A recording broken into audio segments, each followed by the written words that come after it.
Oh, we are being recorded. That is official now. So we're just going to we're going to hold off for about 1 more minute just so we can try to get some more people in here. And as soon as we see some more people, we'll be ready to go and we'll get the show underway. So hang tight with those guys.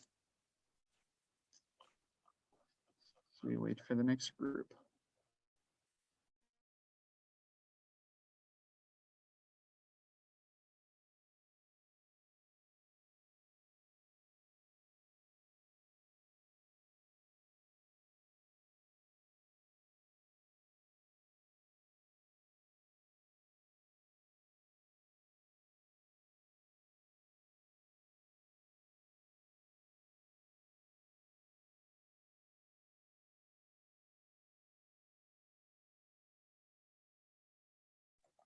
I just have this feeling we needed like music or something, just play in the background. Like, when before an event starts and it's like, you get that like hype music and it's going and, okay, we're getting the good to go. So Let's begin. So hey everybody, welcome to the first forum of the year, the first public thing that we can do for election season. I'm of course Jesse Ruiz, the a GA here in the Office of Community Life. I've been working basically a nonstop on these elections for the last couple of weeks. So it's really great to see everybody coming out here, both the panelists and the attendees, just to like really connect like with this community and have your votes and your voices be heard and hopefully your questions be heard. So get some questions prepared for these panelists and for your for these people, because they can't wait to tell you everything about their platform and their campaign. I am joined by, well, first off, let me introduce Caroline. Yeah, hi, I'm Caroline. I'm the Accountability Review Board Chair here at ENC, and one of my jobs is to help with the election season, so I'm really looking forward to co-hosting this event. And of course, what trio of election board committee people wouldn't be complete without the Jackie from Exec SGA. Yes, hi, I'm Jackie. I'm the current Director of Operations and Organizations, and part of that role is to help with elections. So it's been quite thrilling just to see you guys all through this, and it's exciting to be here tonight to ask you guys some questions, hear some more from candidates, and hear from the student body. Yeah. All right, so folks, we're going to get started with our first duo competing against each other. This will be for the Director of Recreational Life position. Let's bring all right, so you guys can pop your cameras up now. We will be talking with Jesse Caldwell and Will Zargis. Guys, thanks for joining us tonight to answer these questions that the people want to know, and let's see what we got here. Jackie, I think you're going to start us off. All right. First question of the evening. Jesse and Will, if you were to choose to introduce a new sport or activity to the ENC community, what would you choose? And I'll have Jesse start off answering that one. Yes, hello. So something that I really wanted to do this year, but unfortunately couldn't, was like a scavenger hunt. And it's basically like a treasure hunt kind of thing. I think it'd be super cool to have like faculty or staff like be drivers with the vans, and they would basically drive us to different locations, and like in each location there'd be a clue to another place and destination, stuff like that. I've done it before, like for my like birthdays, and it was super fun. So I think if I could be the Rec Life director again, I definitely want to do that. That would definitely be the plans. And Will? Yeah, so I have a ton of ideas, prepped and ready to go.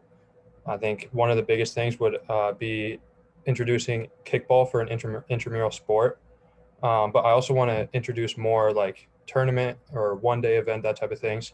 And one of the things that I really want to introduce are like color runs or color wars, that type of stuff, where everybody shows up and wears white, and then it's pretty much just an all-out, war, just trying to throw different color bombs or that type of stuff at each other. just have fun that way. All right.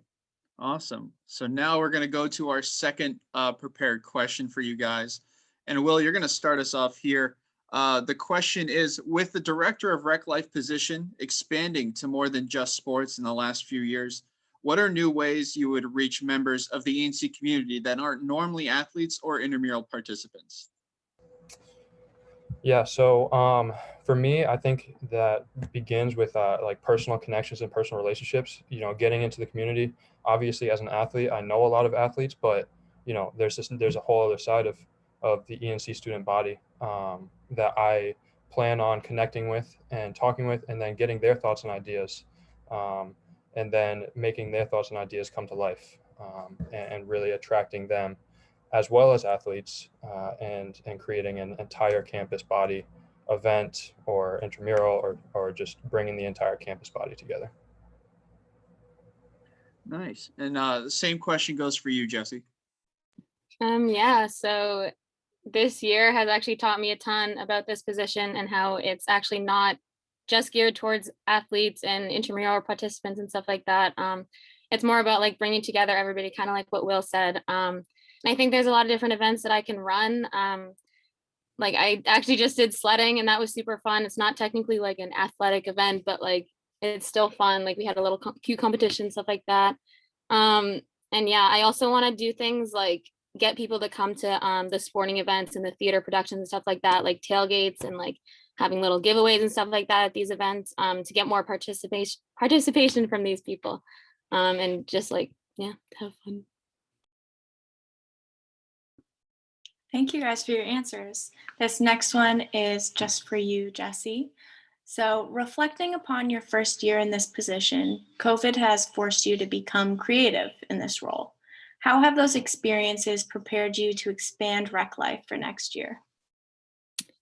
Yeah, actually this year was not what I was expecting at all. I was kind of just expecting to like do intramurals and like be done with it. And I honestly don't really think of myself as a very creative person. I just like, I don't know, I just like doing things by the book and getting things done. But like this year has taught me so much, and I think I've expanded my like creative brain and stuff like that. So I definitely like creating new ideas and like trying things out. Like if I have something that I want to do, I'm gonna get it done, and like I want it to be done well. So yeah, I think this year has taught me to just go for things and get people to be involved. Nice. So now, Will, this is your unprepared question. How have your positions on E&C men's basketball team, as well as the Fellowship of Christian Athletes, prepared you to create an inclusive environment for Rec Life?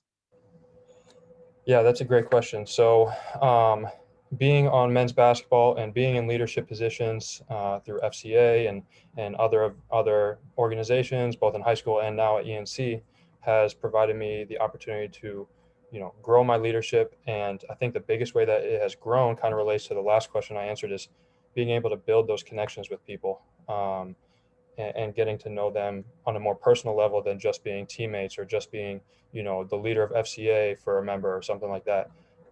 So just being able to connect with them and have conversation, and then specific for Rec Life, that would be being able to, you know, hear their suggestions and serve the student body and serve the students that I connect with.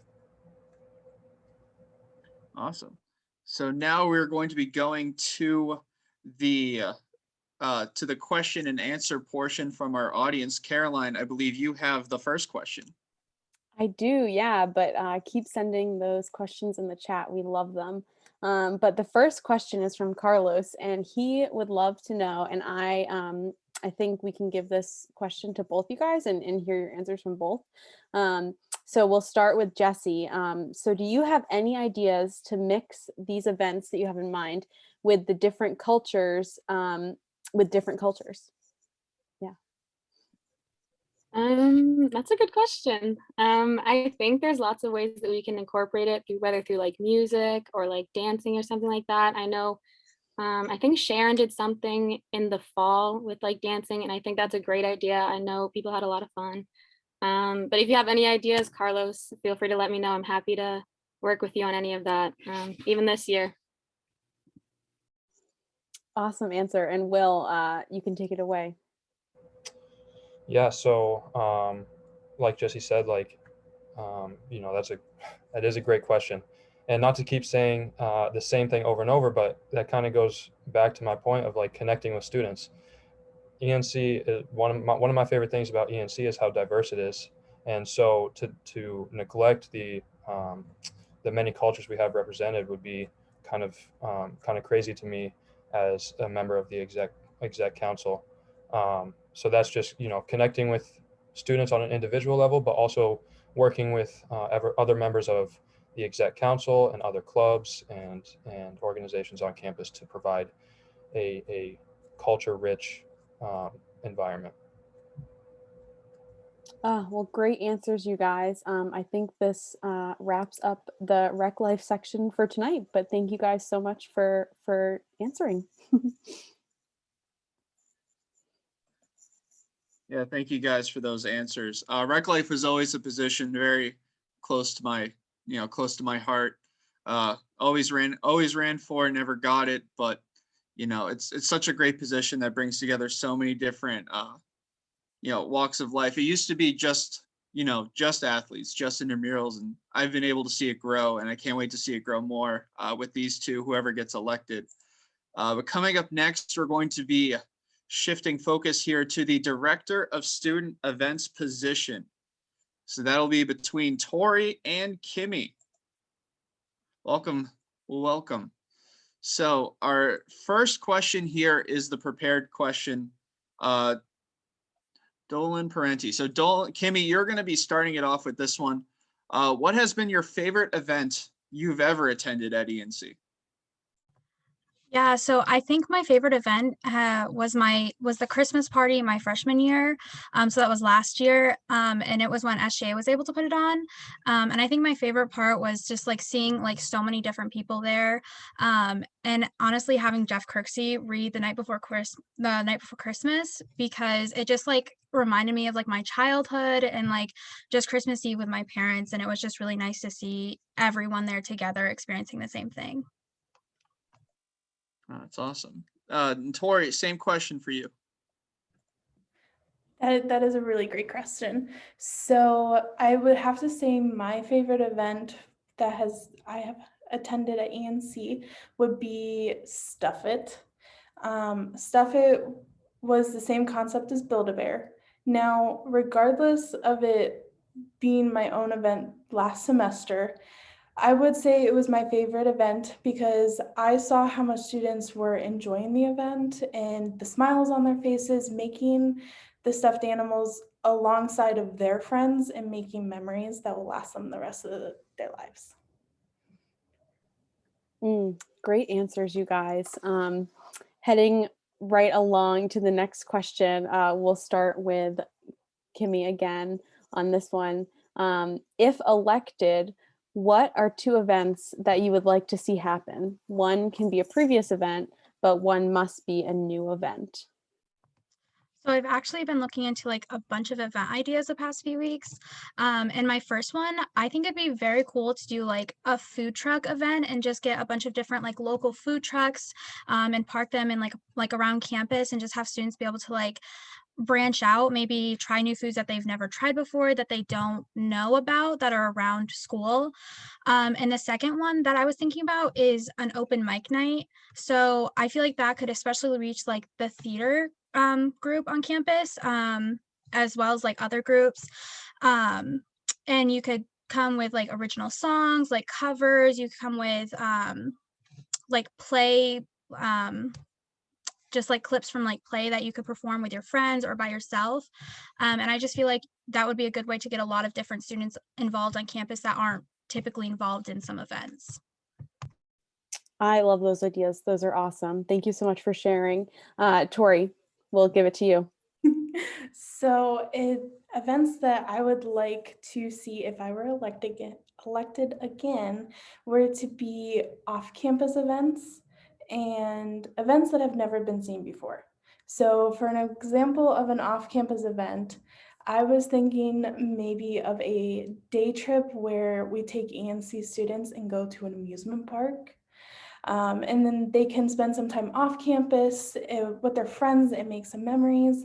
And an example of a never before seen event would be like a drive-in movie theater on campus.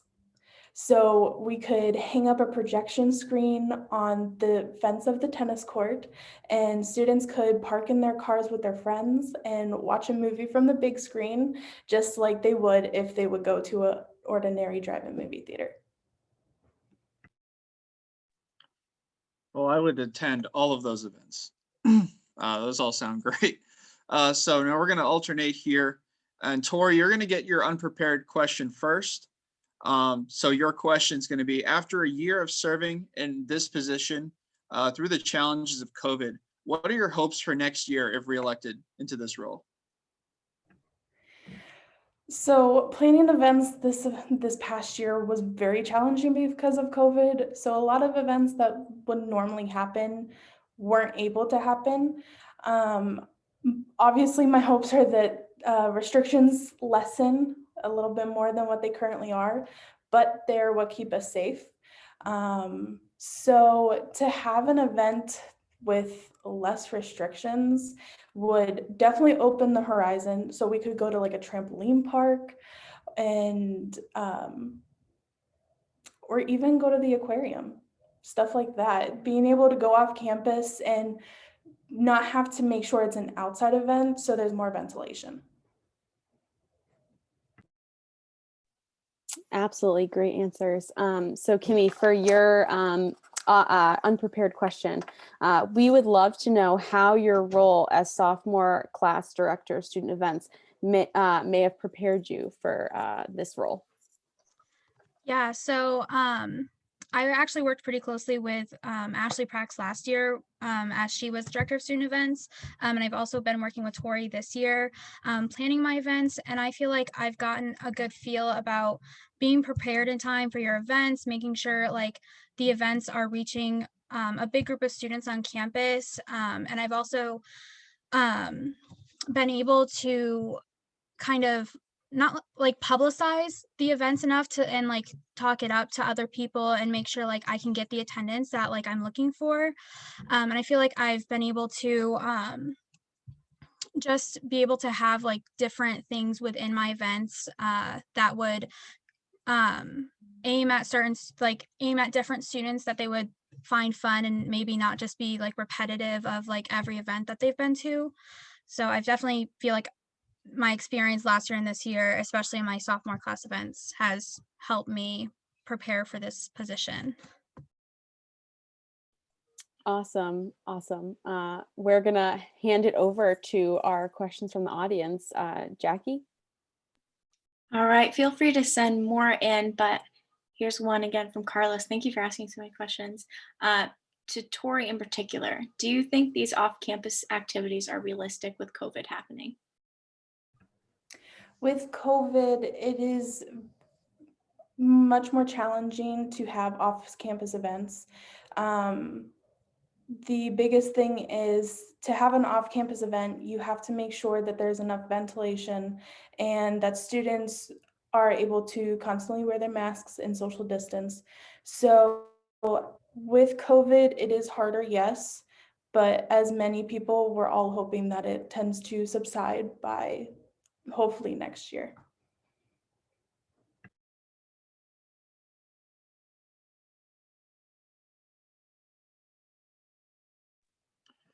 Yeah, that's good. We're going to give about maybe 15 more seconds just to see if we get any more audience questions in. I know that the delay or the typing delay from Zoom can always be, we just don't want to miss anything that you guys have for these two, especially with such a critical position on the committee. So we'll just give it about 10 more seconds. And if not, if seeing no more questions, I would like to thank both of you for your answers. Thank you guys for wanting to serve in this capacity for this community, just, in all the ways that you've served already, hosting events, and all the ways you will continue to serve, more than likely. And seeing none, thank you guys.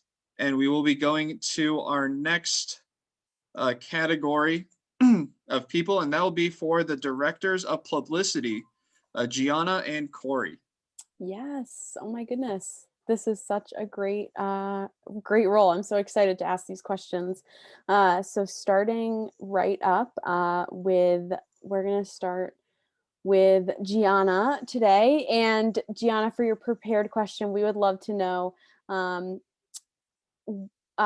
in this position, what is one new method of advertising that you would love to implement for student government? Yeah, sure. Before I start, I do just want to say thank you to all the attendees on this meeting. It is so great that you guys are all here listening to us. And I know I'm not just speaking for myself when I say that we all greatly appreciate it. So there is one thing that I have been thinking about a lot when I have been thinking about what I could do as the director of publicity for exec, and something that I have noticed, especially with COVID, is the only spaces that are open right now are Spange Parlor and Monroe Parlor in the Mann Center, and that is where all students are gathering. So I have thought about putting together event boards to display in those spaces. So while people are going at it in ping pong or hanging out in Hebrews, they are easily able to read up on these boards to see what the news is around campus, and kind of get them involved that way. And something else I did want to mention, I know it's only just one, but this is something that I do want to share as we are campaigning for ourselves, is I actually have been thinking a lot about doing some sort of point system with the rest of the executive members, and to publicize a point system. And what I mean by this is every event that we put on is worth a certain number of what we would call Lions points. And if you attend this event, you are gaining these points, and at the end of the semester we can see who was the most involved going to campus events. When I am publicizing the events, I will tell students how many points this event is worth, and then the students with the most events at the end of the semester or year, us as an executive SGA can put together a prize for them or some sort of award, just as a way to get students more involved in attending on-campus events. Thank you so much for that answer, Gianna. We really appreciate it. We're going to toss it over to Corey. The same question. Okay, thank you. So I know that I think a lot of people, when they think of publicity, they kind of only think about like what you can do like online formatting and stuff. But I think for me, and I think a lot of other people, kind of like one-on-one interactions, like in-person interaction will help you remember like remember that an event is coming up a lot better. So one thing that I want to do is I want to utilize the booth in Mann Center pretty much all the time for like every single event. I want to work closely with the events coordinator and Rec Life, and I want to be like sitting there and making sure that I'm like with them, and I'm like a pretty good hype man. So like I'll be like loud and I'll be like, hey, like you should really come to this event, and like I want to personally like sit there and I'll be like, hey, like pull out your phone, like we can put this in your calendar together. So like it's not just like through an app, they actually have it in their calendar so they get updates for it like when it is coming up. So I feel like just kind of moving to more of an in-person type thing so that they can kind of associate this event's coming up. Oh, Corey told me about it, so I'm more likely to go because like I know someone that's going, you know, like I'll be someone's like wingman and I go to all the events. So like I will invite them like personally. So it's more of a face-to-face interaction type thing. Thank you so much for your answers. This next question, we're going to start with Corey. Here it is. What do you think is the most important form of advertising that SGA does? I think like looking at this past year, I think the text messages, using like the remind was actually super helpful because I know like sometimes I don't get emails to my phone, or I don't have like post notifications turned on for Instagram, which now that I think about it, I should. But I don't. So getting text messages and having it go directly to my phone, it's like, hey, this event is upcoming. Like that's super helpful because I feel like everyone has their text notifications on. So I think I would like still utilize that as much as possible. Thank you. Gianna? Yeah, I would definitely have to agree with Corey. I think that being in a pandemic, we have turned to rely on our cell phones. I know personally, I find myself constantly scrolling through my phone, just like I've gotten into a habit since being in quarantine. So I think utilizing those remind messages as well as social media. I know that I always find myself scrolling through Instagram and TikTok and like all these different social media platforms. And I think utilizing those platforms is definitely like has been to SGA's advantage. I have found out about all SGA events through all of the social media. And so I think constantly using that media and the Veritas and the Campus Chronicles, I think that has been the most important way to contact students. And as director of publicity, I definitely plan to continue to utilize those sources. Great answers, you guys. Gianna, we're going to start you off with your unprepared question. So our question for you is, in your poster that you presented, there was a QR code attached, and in that that letter, you mentioned various publicity positions you had held in the past. We are wondering how those positions might have prepared you for this role. Yeah, so I have been a huge publicity geek. I can totally admit that. I love social media. I love advertising. I love talking to people. I've always been a people person. Actually, it started back in high school when I was the head of our student government there. And I was forced out of my shell to talk to all these people about graduation and prom because those are things that people needed to know. They had to attend graduation. And so because I was kind of forced into this mindset, the second I got to college, I was like, I absolutely love doing this. And so I actually joined Fellowship of Christian Athletes and was the director of publicity for them. And kind of got into a sense of how to approach people, kind of learned how to have more adult-like conversations as I was now at the college level. And I really feel like my time here at ENC and doing all of those little things has really prepared me to represent the student body as a whole. So yeah. Thank you so much, Gianna. This next question is for Corey. How has helping to run the social media accounts for the Spiritual Development Office prepared you for this position? It has helped me a lot because we have to use Canva, which, in case you don't know, it is a app or a website that you can go on to make posters and flyers and stuff. So it's like helped me to be able to be more comfortable using that and kind of learning all the little like ins and outs of the way to use it. It's also helped me become a lot more disciplined with like posting schedules because like you do need to realize like you do need to know like the best times of post things when like the most students are like likely to be able to see them. So it's definitely helped me to become more organized and kind of understanding what it means to actually like be a publicist and like what it means to like kind of promote different events. You know, like I'm not the one that's like, oh, like this event's the most important. Like it's my job to kind of promote every single thing that the Office of Spiritual Development does equally because, you know, I'm the one promoting it. So, you know, for turning over to SGA, I would also do that and make sure like all the events, all the clubs events, and then all of the rec life and the regular events are all being publicized fairly and equally.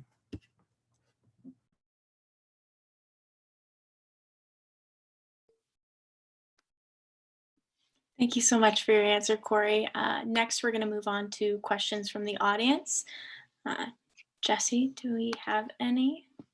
As of right now, we do not have any, but same as before, I will ramble for about 30 seconds so you guys can get your questions in on time.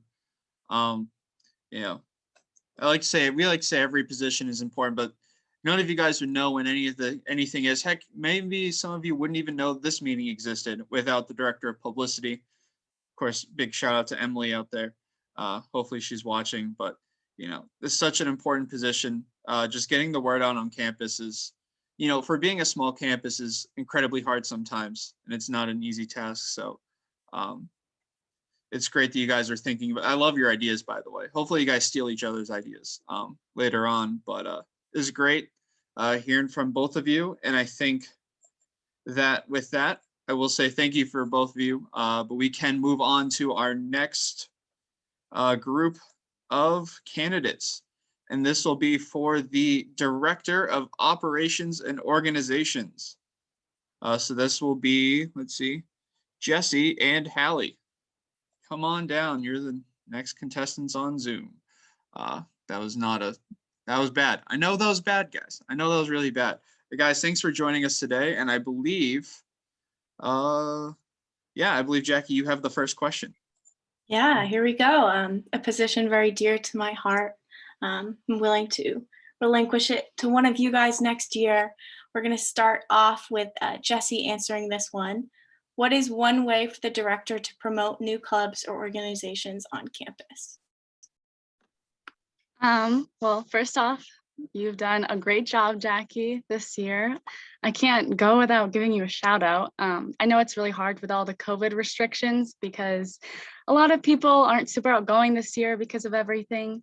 But yeah, so I think a great new way to campaign for clubs is actually kind of what Corey said, is taking advantage of the student center booth.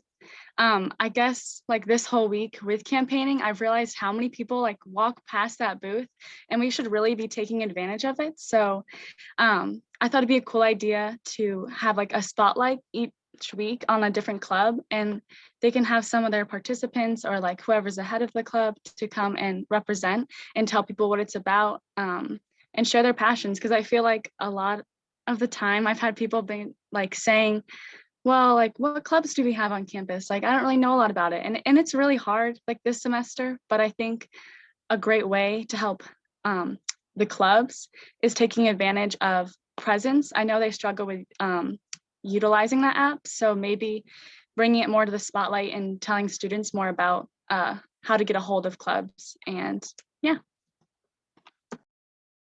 Thank you for that. Great ideas. Hallie? Yeah, so I think a big part of this position is collaboration with your other exec members. So something I would love to do is team up with publicity, whoever it may be, and kind of incorporate a club spotlight kind of idea. So maybe we're posting 2 to 3 clubs a day for like a week, or Instagram stories or something like that, because I think especially with COVID, we have seen how important social media is getting information out there, because there's students at home, there's students here. Yeah, so maybe it could be like whoever runs the club, they give a little statement about it, or someone who's involved in the club, they give like a testimony style kind of thing, like why they enjoy the club. And I think that would get students a lot more involved, like seeing who's in the club and who's involved. And if they know what the clubs are, I feel like they might be more inclined to create one of their own interest if it doesn't already exist. Nice. Love those ideas. We're now going to go to your second prepared question. And Hallie, you're going to start us off with this one. How do you plan to support SGA as well as the president through this role? Yeah, so something I really want to do in this role is, to sum it all up, is be present. So I think it, like I said earlier, it's very important to collaborate, especially in this position. So I love to come up with ideas. I love hearing ideas for events or things like that. So I'd love to be a person to bounce ideas off of, and I think I'm also very honest when it comes to like these ideas, like things that I think could be better, or maybe we shouldn't do that. And I'm always happy to assist in any way that's needed. I love going to the events, so I would be more than happy to help set up, take down, and things like that. Awesome. And Jess, the same question goes for you. Yeah, so I think Hallie really did a great job at answering that. That was, it's so important to collaborate with other people. And I feel like the biggest thing that we can do is be willing, like being willing to ask for help and being willing to reach out to other people and say like, hey, how can I help you? Like, do you need office supplies? Do you need help with a situation? Because I feel like conflict definitely comes up, especially like if we're dealing with student government. So maybe being able to help facilitate like conversation during town hall meetings or Senate. And I think taking advantage of the extra time we have on hand, because the other jobs are really busy with a lot of other things. So I think it's so important, because we have our weekly meetings and we have like help clubs figure out advertising and stuff. But I think it's so important to offer a hand, and yeah, collaboration with events and publicity and rec life. I think we can really combine some things. So yeah. Thank you so much for your answers. Great ideas. This next unprepared question is for Jesse. As part of your role as Director of Operations and Organizations, you'll be hands-on in the election process for student government. What experience have you had that have prepared you for this unique task? Yeah, so I've actually been participating in student government since I was in middle school. And I know like that's not super big, but I was acting as secretary throughout head of like the middle school, and then through high school I was either president or secretary. So I know a lot of the pressure that can come with campaigning and like the election. So kind of helping people to navigate like how things are going to happen, taking notes during things, and just giving good advice to people. I think it's super important to just show that we care about our community. And so it's been nice to be involved in community throughout like my whole life. And I've always been a really outgoing person. So I think being outgoing, getting to know my community will help with elections to come. So yeah. Nice. And Hallie, now it's time for your unprepared question. And spoiler alert, it is a barn burner of a question, let me tell you. So Hallie, as part of your role as Director of Clubs and Organizations, you'll be hands-on. I didn't fix that one, and actually, you'll be hands-on in the election process for student government. What experiences have you had that have prepared you for this unique task? So unlike Jesse, I haven't really been on student government before, but I did start this semester as junior class rec life actually. So I'm learning. I'm definitely still learning. And in my past, I've had a lot of like similar kind of things where it comes to leadership. And I think this whole election thing, it's all about being a leader on campus. And I'd love to like incorporate that into the election and kind of like Jesse said, make people feel comfortable and have them be outgoing. And yeah. Awesome. And now our favorite time, of course, is the audience questions. So Caroline, I think you have a couple or one right now. Yeah, those are some great answers. This role is definitely near and dear to my heart because you guys get to help out the ARB so much. So those are some good answers. So we have some really great questions here. So we'll start off with Hallie with the first one, but you guys will both get a chance to answer this one. So what motivated both of you to run for Director of Operations and Organizations? So Hallie, you can start off. Yeah, so the biggest thing for me for running for this position was the kind of like running the clubs aspect of it. Because truly at ENC, I haven't really known many of the clubs here, but I am on a sports team and I know like how it feels to be a part of something. And there's like no, but it's such an amazing feeling. And like I want even students who aren't maybe athletes to have that opportunity to be on like a team or like a community where they can strive. And Jesse. Yeah, so I think coming from like a social work major, I want to empower other people to share their voices. And I feel like SGA is a great opportunity to do that and put that into practice early on. And so, yeah, I just feel like so many people come to me with ideas and it's like, wow, like we should actually like bring this to the table. And so being able to have a voice and share the voices of others, I think is so great. And especially with this position, there's so many clubs on campus. Like I was talking to Jackie and she was naming the clubs and I was like, wow, we have that? Like, yes, like I would love to be a part of that and actually join one of these clubs like Pep Band, International Student Organization. I feel like they should really be brought to the spotlight. Like we claim to be such a diverse school and I think there's so much more that can be done to make people feel like a real community. So yeah. Excellent answers. I could not agree more. Our next question from our audience is, what ways have clubs impacted you to run for this role? Have you been a part of any clubs that specifically impacted you? Yeah, we'll start with Jesse. Yeah, so I actually haven't gotten a chance, there's so much going on, to join a club in college, but in high school, I was a part of the Friends for Rachel club, and that's Rachel Joy Scott, she was killed in the Columbine shooting. And so it's basically about spreading awareness of being kind to other people and just like spreading love. So like when finals were going on, we'd hand out candy and encouraging notes. There's sources of strength. So people that deal with mental illness, like depression and anxiety, I was a part of that. And that actually really helped me because I struggle with anxiety. And I actually ended up starting my own Christian youth club at school. And I found out so many people that were like seeking God that in my community that I had no idea about. And so I also know the struggles of like campaigning your club, because I'd be like, hey, I brought baked goods, please come to my club.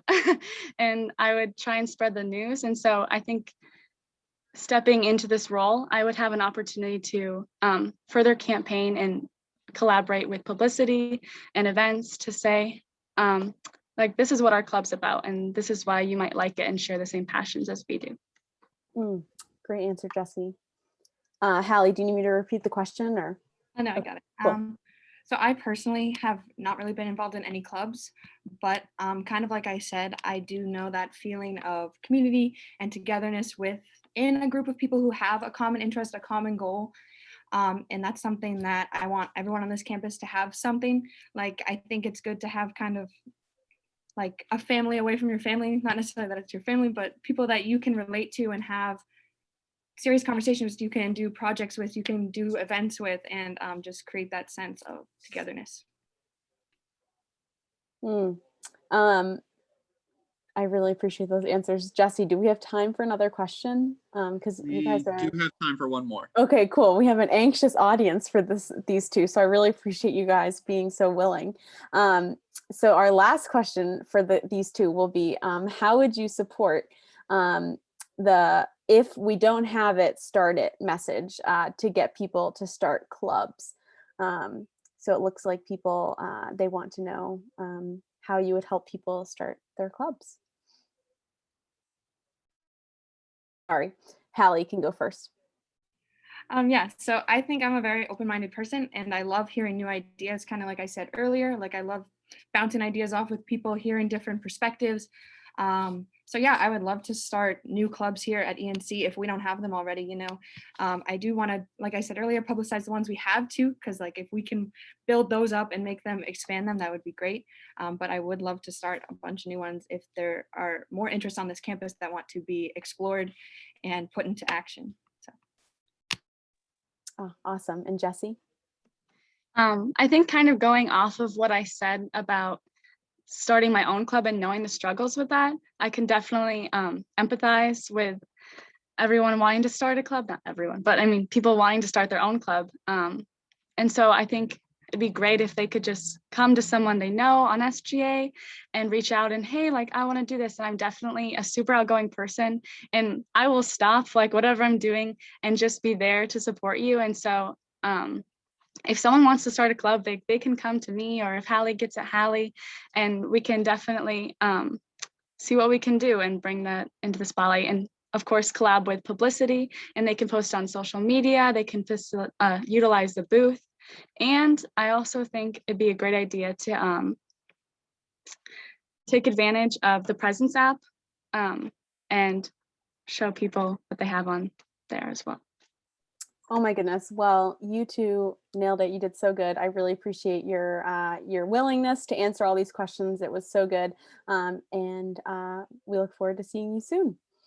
So it looks like next up, we're going to take a quick break, and I'll hand it off to Jessie, actually. Yeah, so the quick break means that we don't have to do any work for like 3 minutes, but you guys, you can't go anywhere yet. Don't think you're getting off the hook that easy. Unfortunately, our only president-elect, Ruth, would not be able to attend tonight because of a class that she is in, but she did have her questions prepared. We did a video with her, and as soon as I can share my screen, I will be able to, let's see, is it working? I think it's working. Jackie, you're the only one with the thing. Thumbs up, does it work? Awesome. It's cool. working. So we're going to play this video for you guys. These are her answers, her 2 prepared, 1 unprepared question. So yeah, enjoy.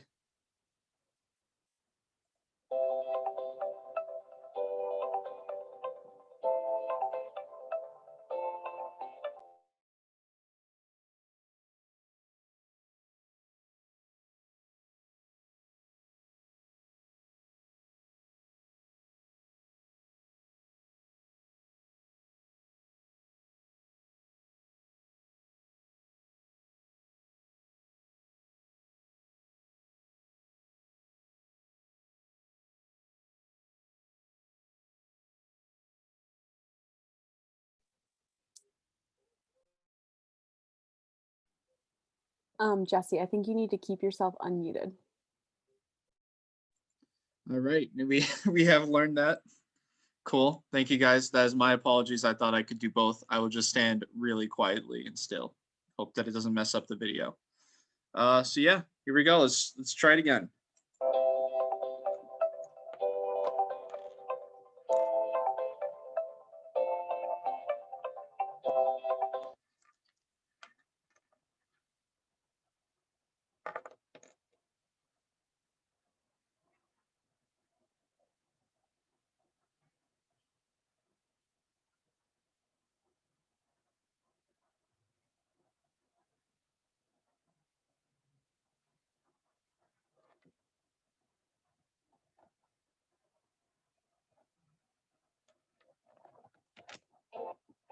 Now that I know what I'm doing, like now that I'm more confident in my work, I know that I can do so much more for the student body and how to like facilitate communication between the ENC administration and you guys.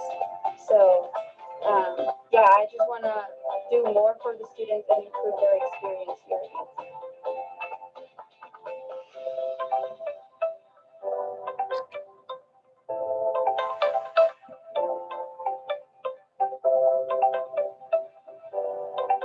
I admire the work that Dr. Connell, aka BJ Connell, however you want to call him, does. I meet with him every other week, so I know that he's really invested in like the student life here and the student body and how everyone's doing. I know that one of his priorities in the work that he does is to know like how he can help the student body. And I don't know, I really admire how he's like really passionate to serve the students, and that's kind of like what I want to do, what I want to keep doing, what I'm doing right now, and then what I want to keep doing next year. But yeah.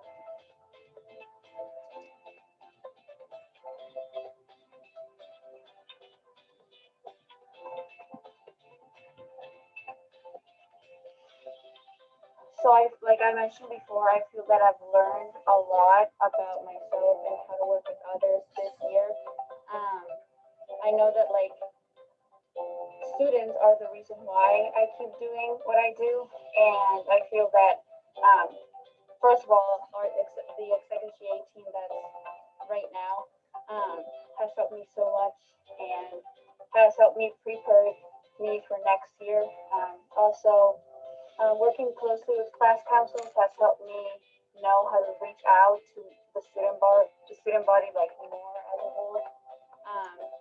Motivating the different clubs, helping finding new ways on how like they can get involved more in the community. Also working closely with the commuters. The commuter president Jenny and I have been like finding a way on how like find people to help her with her council and how to like reach more to the commuters. And yeah, basically that's it.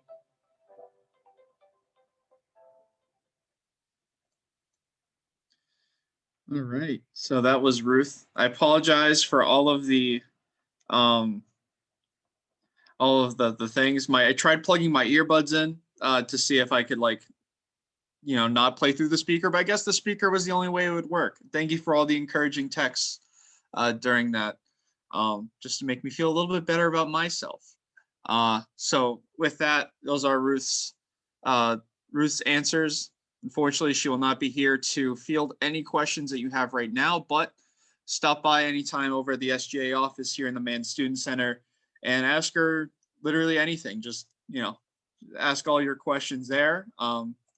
At this point now, we are going to turn over to the vice presidential candidates. So that will be Chris and Sam hopping on here. Guys, welcome. And the first question here is going to be, I believe, yes, Sam will be starting with this one. What has been your previous experiences with finances, budgets, money, anything of that sort? All right, so I do have past job experience with managing money and helping organize a budget. I have run bank and helped like my past managers come up with budgeting strategies, for buying products for the week at stores I've worked at. I've also been setting and counting drawers for roughly 6 years, so as long as I can really remember, ensuring that accurate cash distribution is happening and keep our store running all day. Similarly, if it's any help, my personal budget is actually really organized and timely. I do juggle various payments throughout the year, like paying my tuition, car insurance, various credit cards, and other personal finances. And if it's any consolation, I've never been late on a payment, so my track record is pretty clean. And that will definitely translate to being an organized and timely vice president when running that budget. And so, like I said, organization and planning are really two of my strong suits, on top of being a quick and dedicated learner. Awesome. All right. And Chris, same question for you.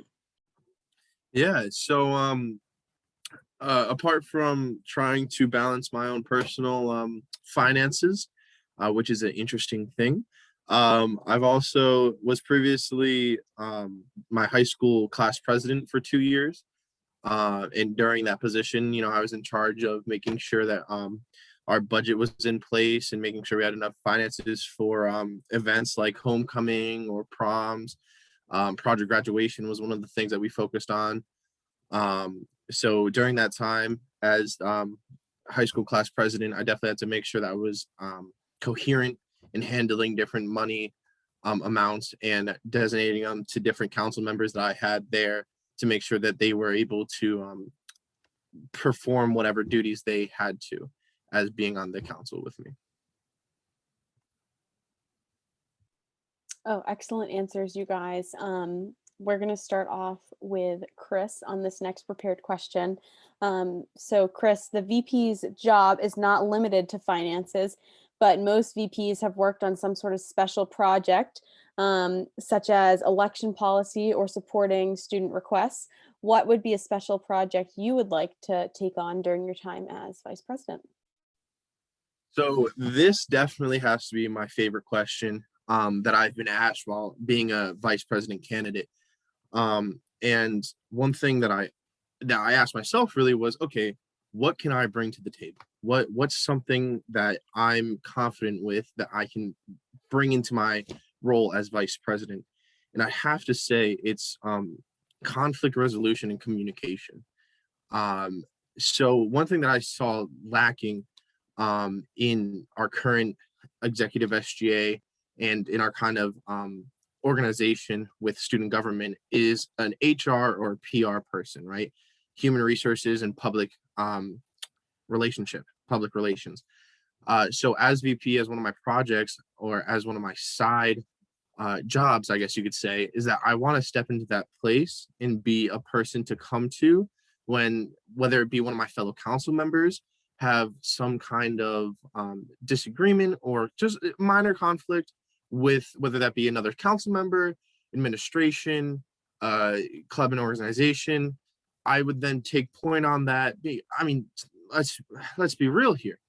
I mean, as publicity, as events, as spiritual life coordinator, as director of organizations and clubs, or in president, I don't want to start about president, but they all have something on their plate constantly, whether it's prepping for the next event, making sure that their spiritual night is going off without a hitch, making sure that clubs have enough resources at their disposal. There's nowhere really there to step in and take that advanced role of conflict resolution and communication. And so as much as my campaign may just be my face on a dollar bill, which is awesome, it's so much more than that. And I want to take that presence and be that person for my fellow council members and also for the general student body. If anyone has some kind of issue that you need to address with administration or an RA or anything like that, come to me and let me be your partner and go after that and really resolve it. Excellent answer, Chris. I'm going to hand it over to you, Sam. Awesome. So I kind of did go through a similar thought process of Chris of, what can I bring to the table? What's something that's unique about me that I can kind of bring to this position? And so thinking big project wise. So for those of you who aren't really aware, aren't very familiar with me, I am an environmental science major on campus. And I would love to apply my knowledge of that area to the vice president position and one of the big jobs that I would tackle. So I'm really passionate about conservation, sustainability, and beautification. So one of my major projects would be to help facilitate a transition to kind of more of an eco-conscious campus lifestyle. Ideally, I'd love to talk with the cafeteria staff and tackle kind of these single-use plastic problems, maybe come up with different advertising for maybe a compostable option or maybe a reusable option, something like that. But on like a smaller scale, I would love to do a community garden type thing, get students involved, kind of get back to our roots, no pun intended, stuff like that. And I think it would be a great way to bring people together and also educate ourselves on the importance of environmental issues and stuff like that. But I also would love to hear about any of the student body's wishes, because I would love to be that vessel and representation if I'm elected to office. So.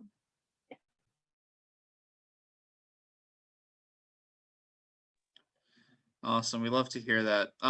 So we will now go to our we'll go to our prepared questions now. And Sam would be going first. So Caroline, I believe you have this one. Oh, okay, perfect. So Sam, I would love to know how you would be able to balance your responsibilities as both vice president as well as captain of the women's soccer team. So that's a great question, actually. I think knowing myself personally, I'm really good, like I said, with organizing and managing time, things like that.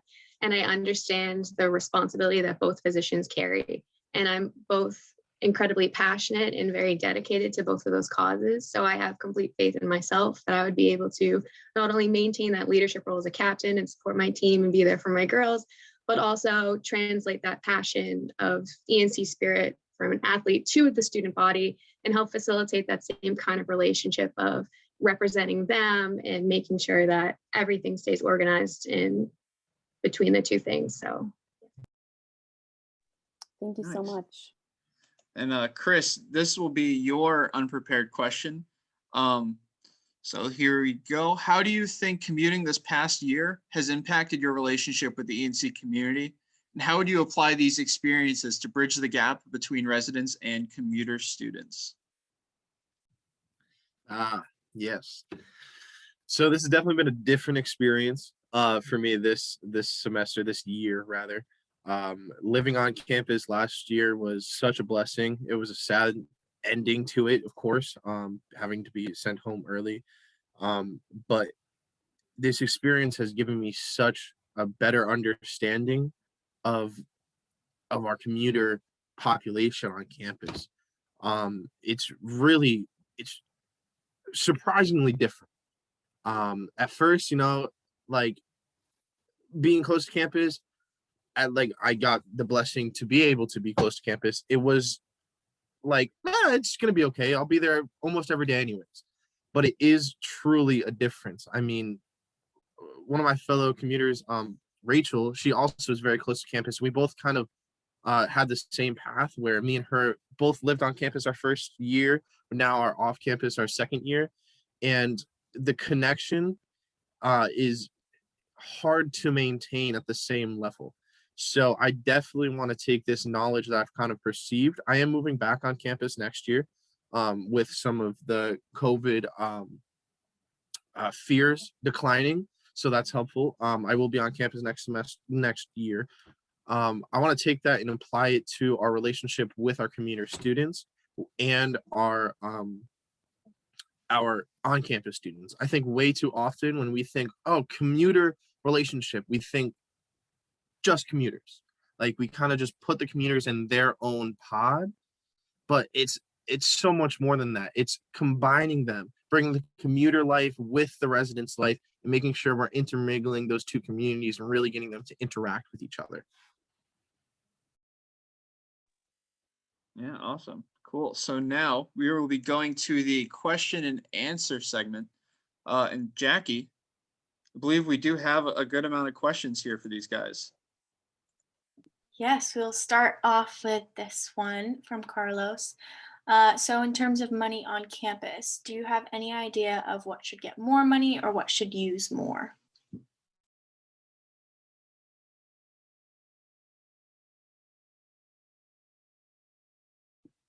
Chris, do you want to start off answering this one? Sorry about Oh, that. sorry. I must admit, I don't know if I just was spacing out. So that's a very tough question. To be honest with you, I don't like picking favorites. I don't like saying, but I definitely do believe that in this time of what's currently a COVID time, is that something with our events being virtually, I think that's something that definitely needs a lot more resources. It's very difficult to facilitate like remote events, and the few events that we are able to have on campus definitely could have some more resources to be able to boost that. Rec life is a very large aspect of that. Rec life definitely would benefit from having more resources at their disposal to host. Like, I loved the sledding event. I loved the sledding event and going off campus like that. But of course, like anything, that definitely takes some resources to be able to provide transportation for students to get out there. And I think that's something that I would definitely direct towards. Thank you. Sam, what are your thoughts on this question? So this is actually a great question, and I think ultimately it would come down to communication and open communication with each club and each organization, and kind of saying, all right, so what's your plan for this year? What do you plan on doing? And assessing their past activity on whether or not they've been incredibly active or if they kind of didn't do a lot. I think that would also in turn determine how much financial need and dispersion they would get. But that's all about communicating, and I'm super open and ready for that challenge. And I'll do, really whatever it takes to maintain a fair budget. So yeah, it would ultimately come down to communicating with each club, coming up with a plan of what do you plan on doing? What have you done? Let's figure it out together, kind of that thing. So. Thank you for your answers. This next question. The vice presidency is one of the most important, if not the most important position on SGA because money runs everything. How would you keep the rest of Exec SGA accountable when managing the finances and keeping up with payments? Sam, do you want to start off answering this one? Sure, I'd love to start. I think actually my role as a captain can translate well into this. So my team is actually huge on accountability. We're really good at holding each other accountable of, oh, are you doing this? Are you doing that? But doing it in a way that's not down everybody's throat, that's not nagging, that's not overbearing and kind of like, oh, you know what I mean? So being able to do that, I wouldn't let money like consume kind of like my drive. I would come to the understanding of like, all right, everyone has their own thing. Everyone has their own way of doing things. Let's find a way. Let's talk with one another.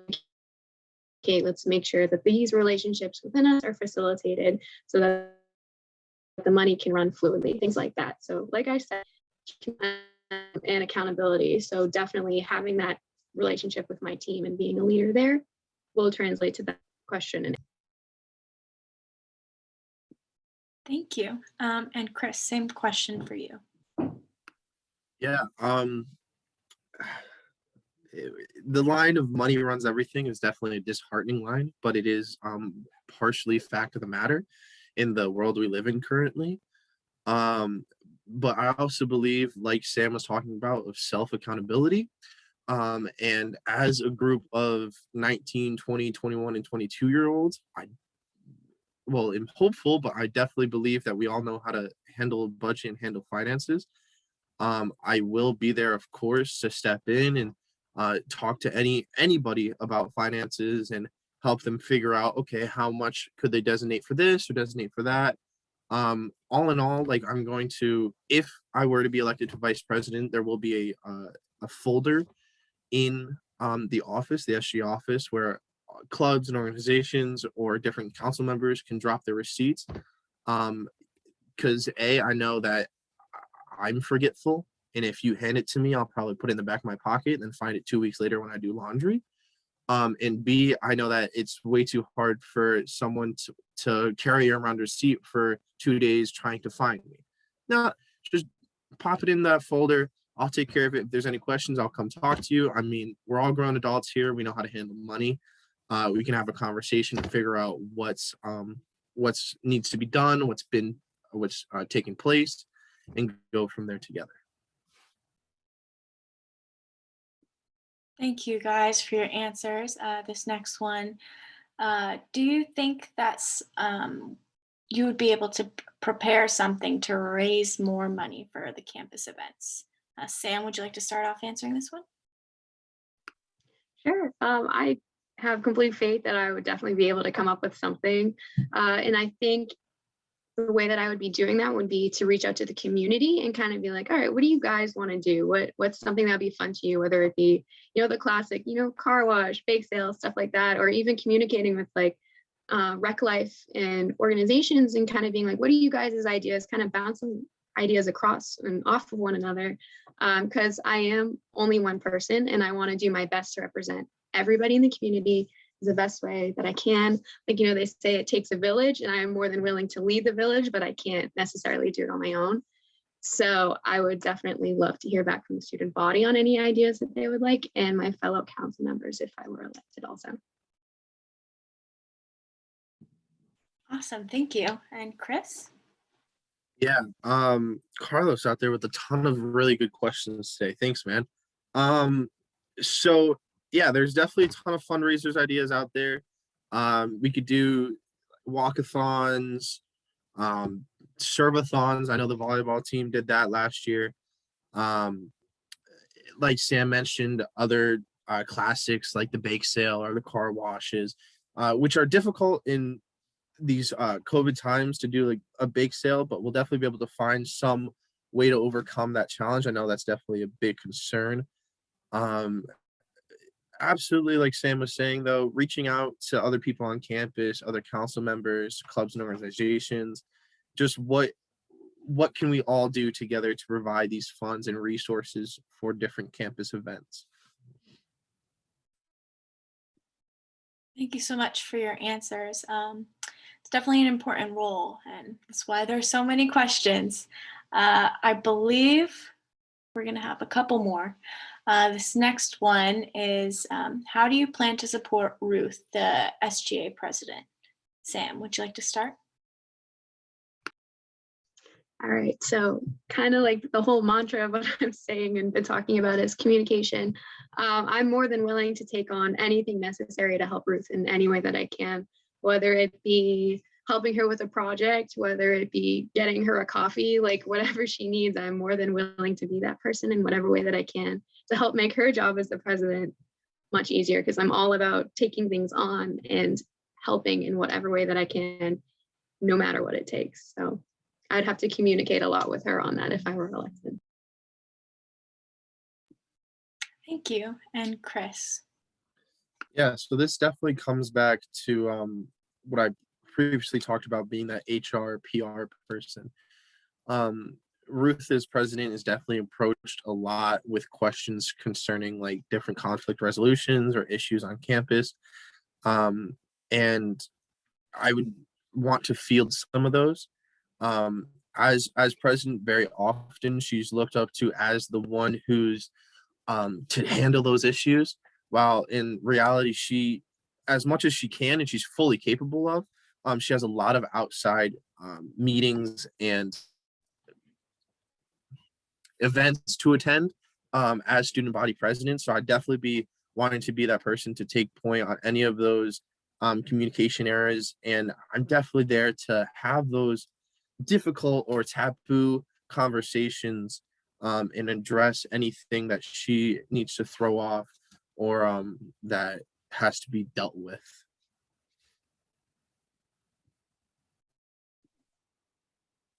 All right. Well, seeing no more questions in the queue, I want to thank you two for all your answers, all your ideas, and yeah, that was great. And guys, for those of you watching at home, it is now time for the main event. This is going to be great. This is the only category that currently has a primary that you will be voting on tomorrow. So remember to check your emails tomorrow. Sometimes it goes to spam. Don't be afraid to check spam tomorrow for those polls. We are now going to bring in the 5 candidates for the Director of Spiritual Life position. This will be Julia, Nate, Paulin, Lacey, and Sarah. Welcome. And now the screen is like filled up. Mm-hmm. So You're wondering why there's so many blank screens on the bottom. That's why. It's these 5. And I cannot wait to hear your guys' answers. And I believe that Caroline, you have the first prepared question for these groups. I do. Oh my goodness, I'm so excited. So we are going to start off with Julia. And Julia, my question for you is, how important do you think the connection between the Director of Spiritual Life and the Spiritual Development Office is?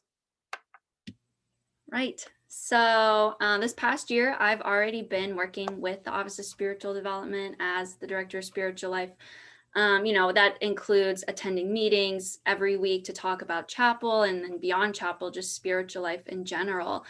Speaking into this topic of what does spiritual life really look like for ENC as a whole.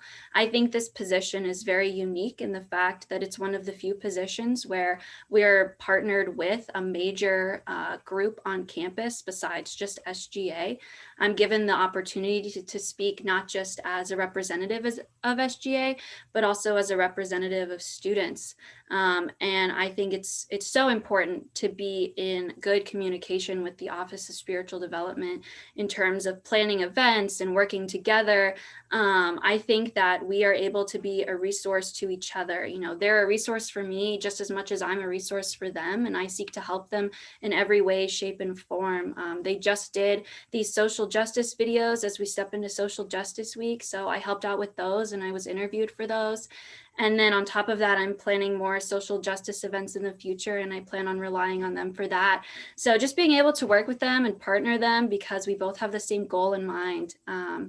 I think that's really the importance and really the beauty of being able to work with the Office of Spiritual Development. Oh, thank you so much, Julia. We're going to kick it off to Nate for the next person to respond. It's funny being from both sides. I've been on SGA councils in the past, and I've been on spiritual development like teams, I guess. I don't know how to describe it, but leadership roles. And it's kind of cool to see how we can work together and the benefits that could come out of that. Something that I think is really interesting is there's a lot more, it's hard to explain, but there's a lot more things that we could do when you involve the church, when you involve that space and you involve those people, there's a lot more things that can get bigger and continue to grow, so that is one thing that I think is super important, is if we could develop that relationship there, it would be really, really crucial for us, and our events could continue to go bigger and bigger. But as far as other things like the relationship and all those things, there are numerous ways you can include that. And like Julia said, like being as a part of both councils at the same time, listening in on meetings from both sides, you hear that, and then you also get to speak from the student's perspective. I think that kind of explains how important this role is. And I mean, that's why there's 5 people running for it. There's a lot of people who want to do it and do it well, and all 5 people, all the other 4 people for sure will do a great job. So yeah, it's whoever, but the relationship, again, is extremely important. So. Oh, thank you so much, Nate. Paulin. First of all, that's a great question. And for me, this past semester, I've been working with the Spiritual Development Office as a sound tech. So I got to work with Mauricia Daniel and Dr. Young and Shelby. And I think we have the same goal to share the gospel through our faith. And I think, but most importantly, the relationship aspect is we have the responsibility to share the spiritual to the student body. And I think for us, it's not to judge where everybody's coming from in their faith, is to help them walk along in their faith where they are. I think that's the huge important thing that we both share. And I came to work with the Spiritual Development Office, and I think it would be cool to just add those ideas, to just understand that we have the same goals, and we can figure out a plan how to accomplish those goals. Oh, great answer, Paulin. Thank you so much. Lacey. Yes, so I would just kind of hop on the bandwagon and saying very similar things, that the relationship between SDO and just running for the position is so crucial to building relationships within resources to then advocate for students. So again, like sharing what the students have to offer and sharing what they want on this campus, and then in return talking to SDO and having those meetings and it's just that constant communication. I would say last year with running for freshman chaplain for my class, I got to partner in understanding what that was, and that relationship and that communication, and how they are there to support us as students, especially in this role, and how crucial it is, and just taking advantage of the resource, building relationship and connection, mentorship. I mean, all of those things are just so crucial and important. And honestly, the major thing that keeps students coming, knowing that we're going to listen and we're going to provide what they need on this campus. So. Oh, thank you so much, Lacey. I really appreciate that. And last but not least, Sarah. Hey guys, those were great responses. I think for the relationship between spiritual development and spiritual life in general, I mean, it's a dynamic duo. There's a lot of things that both have in common, like Colin was saying, and I think that the common goals that we share are really what are pushing us to do better for each other and to do better with one another. I think that the church is a great place, and I think the church has also been a place that, you know, can hurt people, and I think that that's really important to acknowledge, that there's like a lot of there's a connotation to spiritual life in general, and that's something that as in a partnership with spiritual life and spiritual development, we need to be aware of, that a lot of people feel really hurt by us, by just like faith in general. And so I think in knowing that that's a real thing that people deal with and that are apprehensive about, I think that the partnership is extremely important in defeating that and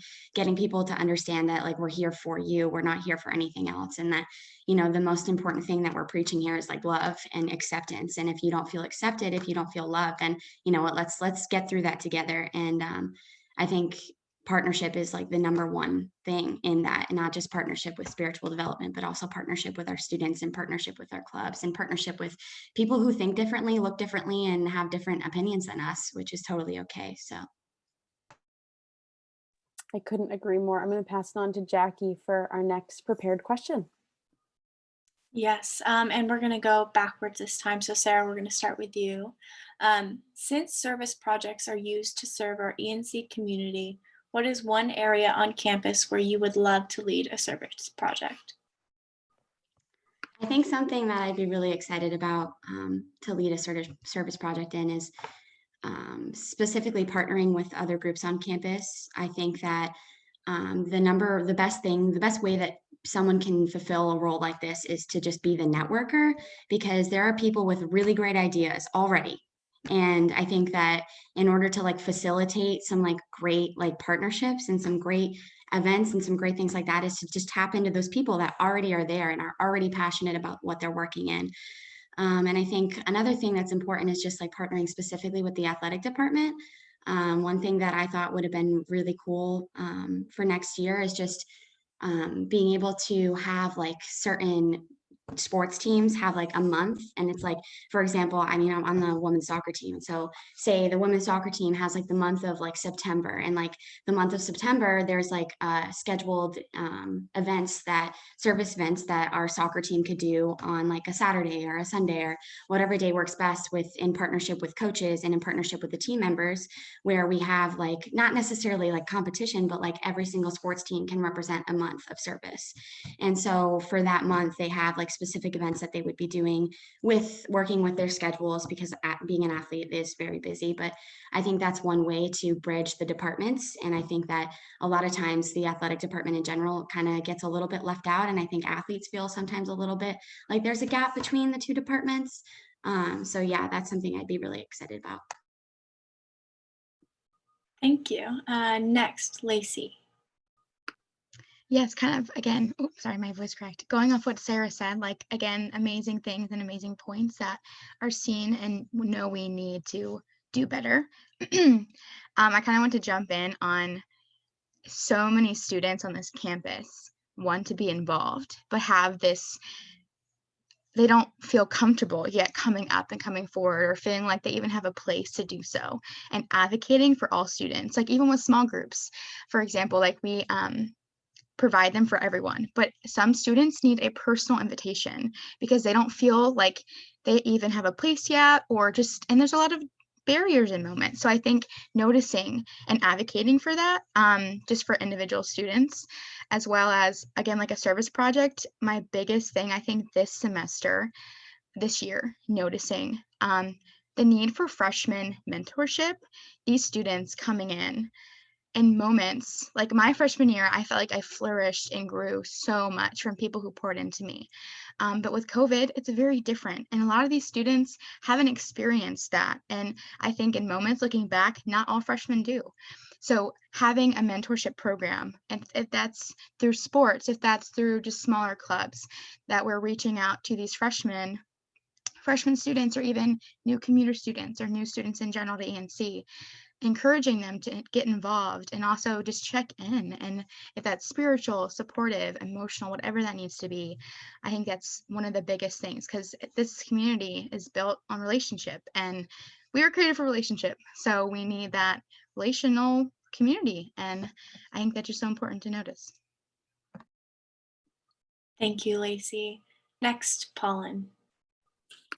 Thank you. Another great question. I think for me, I love service project. If you know me, I'm a person that love to serve others. So one idea that I will bring is, as our campus likes to preach on, like we are multicultural, diverse campus, and we have a lot of different, people from different backgrounds. Like myself, I'm from Africa, and so one thing I'll for sure bring along is maybe having once a month different like service of chapel service in like different language, like we're seeing it and recognize other people's culture, because I feel like people from other cultures, sometimes we put that behind us and like we don't appreciate them, and like we need to show the uniqueness of what those cultures are. And I think as a campus that is diverse, so one night I do like once a month, like we have a Spanish service or a Chinese service or African service, and I think that would be one good thing to incorporate as a multicultural campus. And I think that would be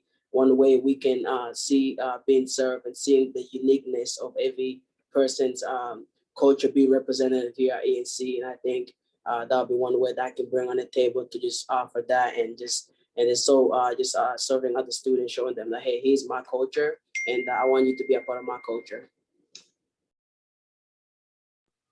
Thank you so much, Paulin. Next, Nate, would you like to answer? Yeah, I think there's tons of places that we can get involved. And something that I think you're going to find amongst all five of us is that we're really relational people. We really have a deep affection for people. And something that I think is really cool about just this position is that your job is people. Your job is to love people on campus. And out of all the tons of places and things you can do in service, and the ideas, like Paulin's ideas are so cool. Like all those things, they're so great. As far as like something that I would do is I would hopefully ask for people to come and give me those ideas to put into place.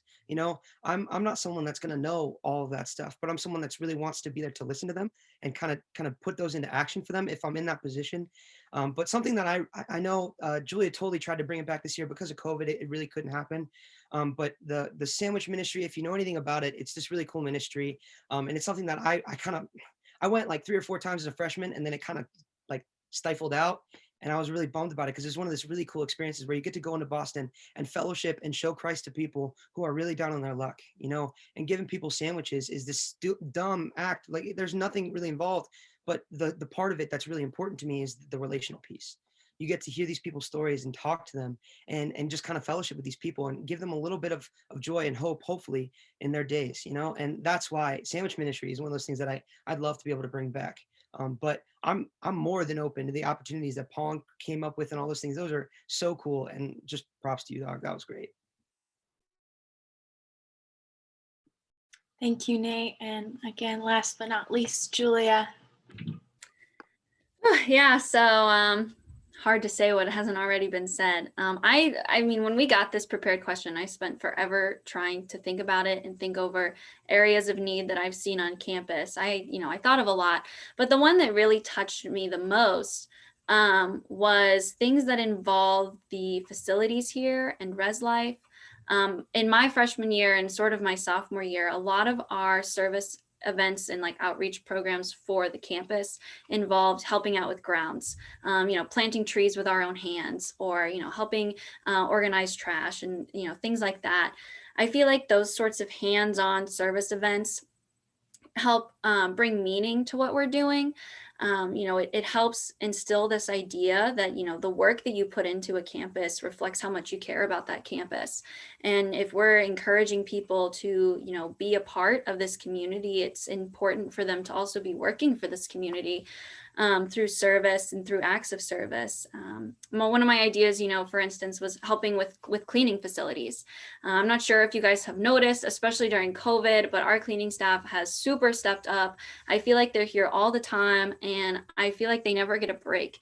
And I would love to plan a service event where they could just take a step back, maybe relax a little and let us take on the role of cleaning for our campus, wiping down different facilities, of, going in and scrubbing toilets if we have to, doing whatever it takes to show that we support this campus and show we care about this campus. And I would also love to give some of the facilities a little upgrade, like repaint Canterbury, whatever it takes to just pour love back into this campus through our hands.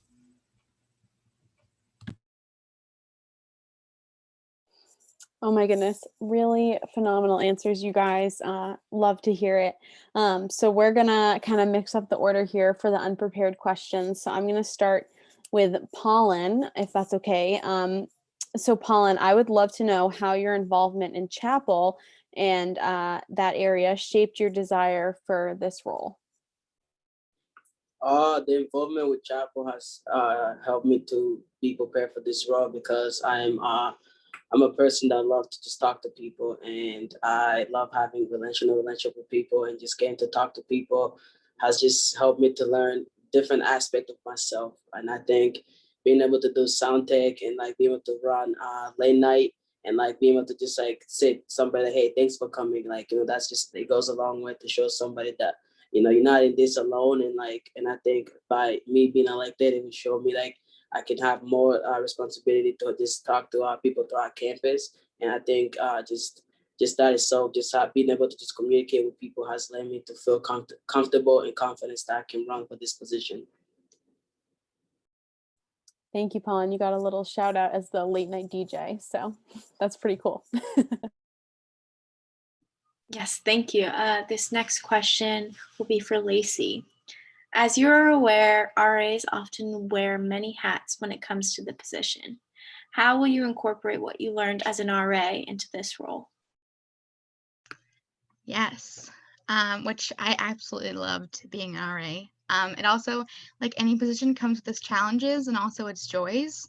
I grew so much in stepping up into this leadership position, but I would just say, one, it's honestly sitting down and listening to students, to people, seeing them as individuals. And again, back to relational and being in a relationship with someone in a friendship and just caring genuinely. We were called to disciple, we were called to love one another. And if my whole purpose is to do that, it is to be present with somebody and see them for them. And that's to advocate for them. It's to find resources for them. It's to know my privilege in areas, like being able to step up and fight for others and encourage them and what they're going through. I think is not only empowering for myself, but incredible to know like they did it, but they had resources that we could pull together. And again, social work major, just put that plug in there. It's something that, man, to see other people flourish is incredible. And I would say too, like conflict resolution, we as a community will come into many of those. And again, back to the church, there are a lot of things that people feel and have experienced, and to talk about the hard topics, because if we don't talk about them, we can't change them. And I think that is something that's so important on this campus, and to bring awareness. So I think number one is to just have the hard conversations and just to see people as they are individually and not as a group or as a whole, or, we say freshman, sophomore, junior, senior, like name by name basis. And we can't know everybody, but to know like they have a safe place is all that matters. So yeah. Yes, thank you so much for that. Julia, I will hand you your unprepared question.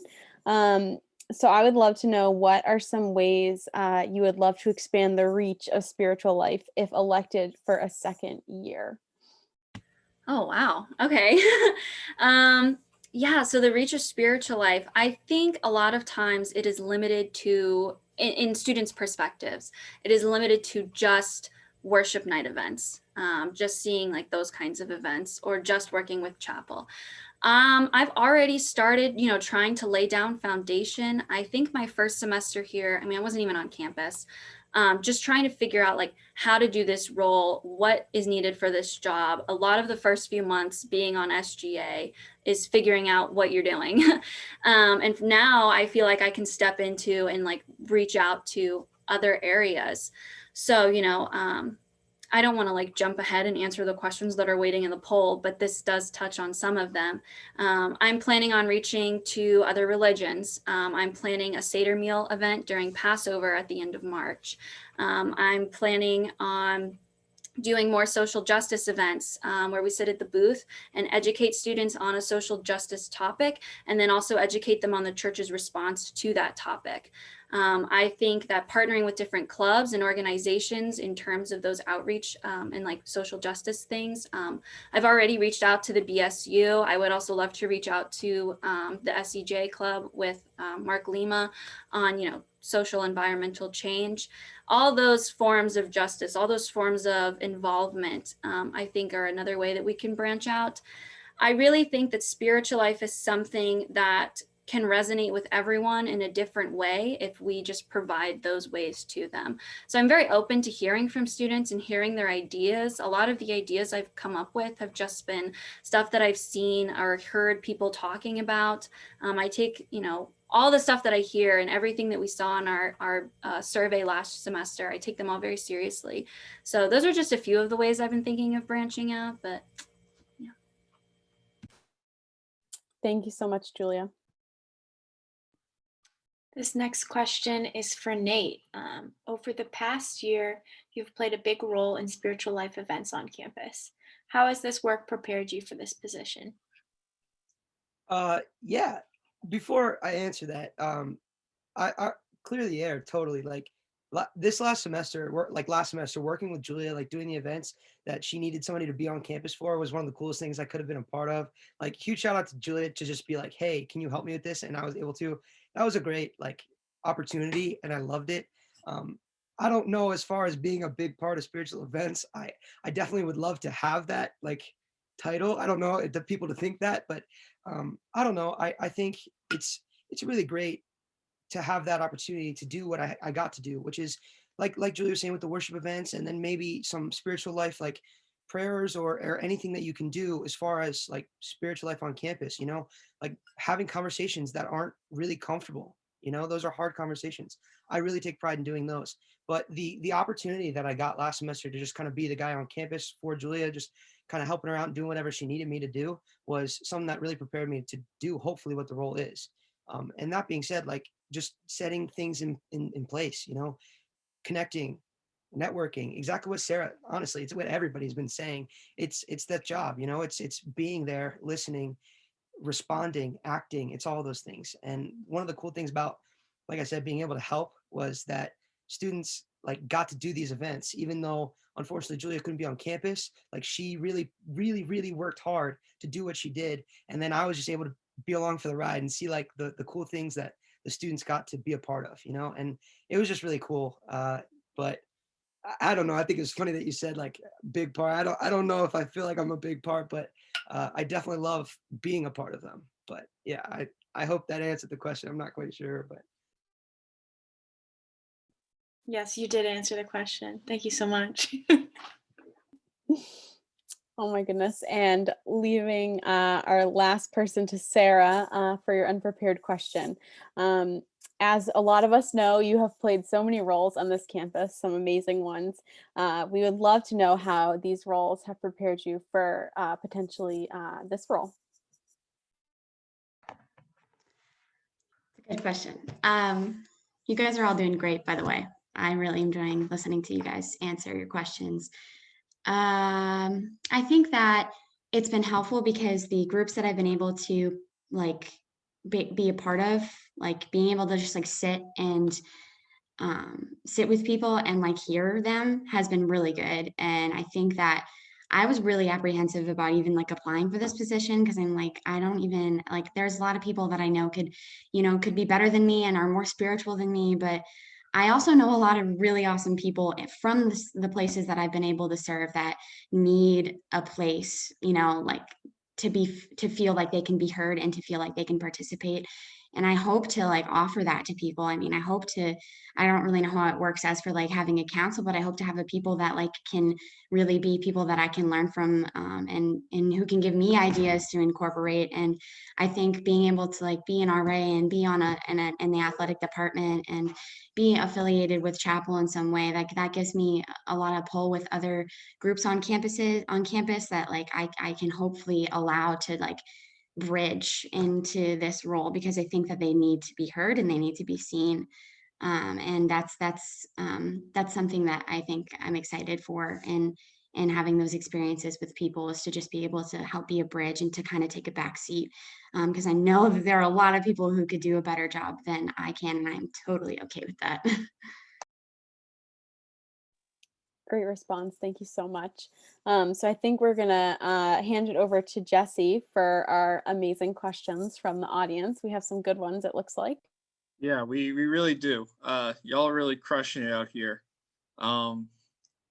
This is going to be very interesting. So right now, due to the time constraints and stuff, and you guys have already answered some of these questions too, which is good. We're kind of going to stagger them a bit, so everybody won't be getting the same questions, but essentially, hopefully fairly, we'll all be able to get more of your guys' campaign out there. I think the first one that at least is on my mind was the one that Julia kind of hit on a bit, as far as being spiritual leaders here at a Christian college. How do you think that would involve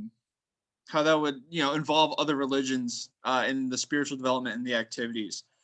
So I guess we can kick it over to Sarah first, because you were snaking it back. What would you be your one of your ideas for that? I'm really passionate about this question. I think it's important that spiritual life is not Christian life. And that is something that we need to recognize, and we need to get better at recognizing.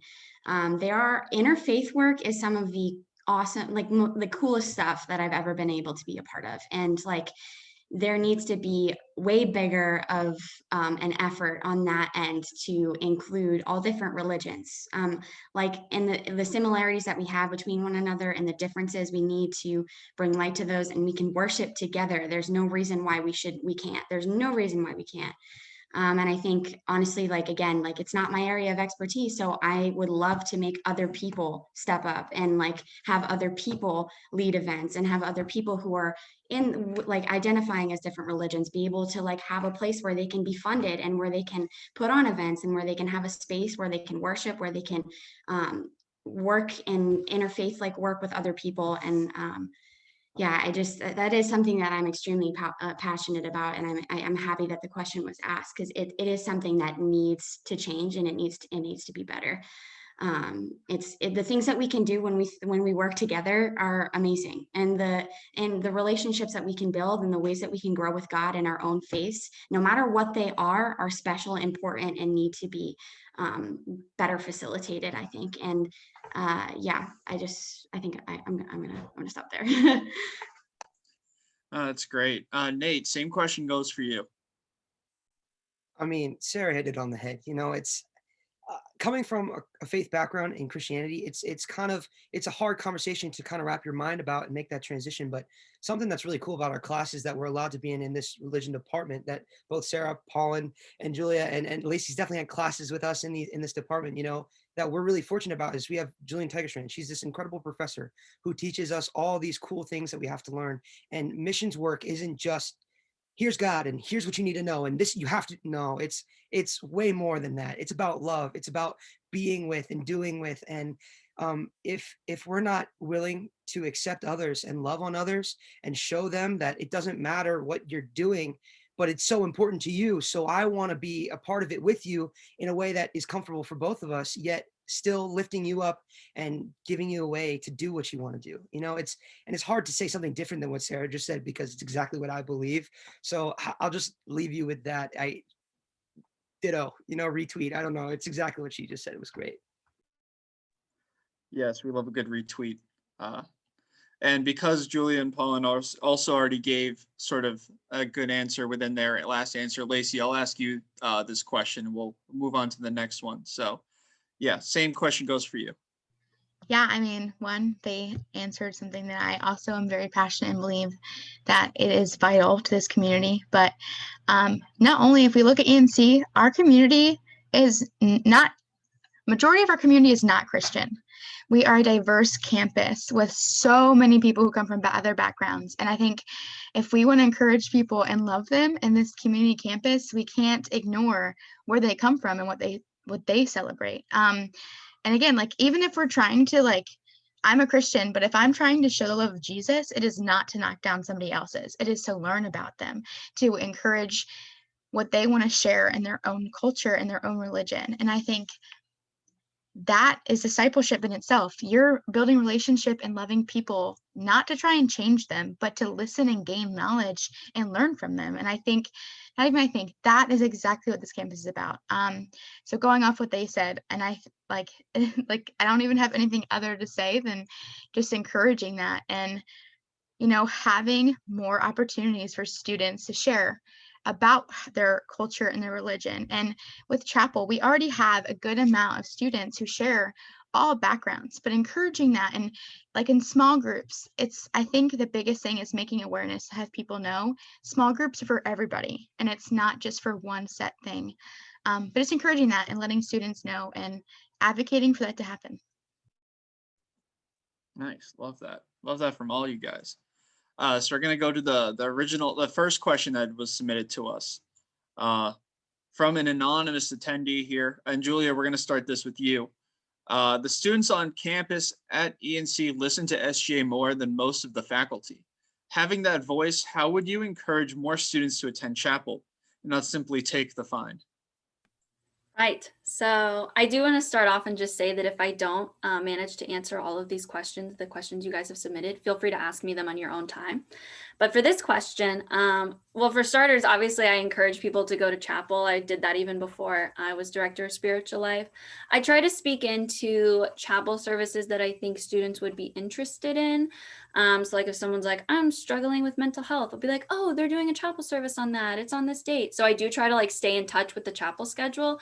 And that also helps now having that connection with the Office of Spiritual Development, that I'm able to like hype it up to students.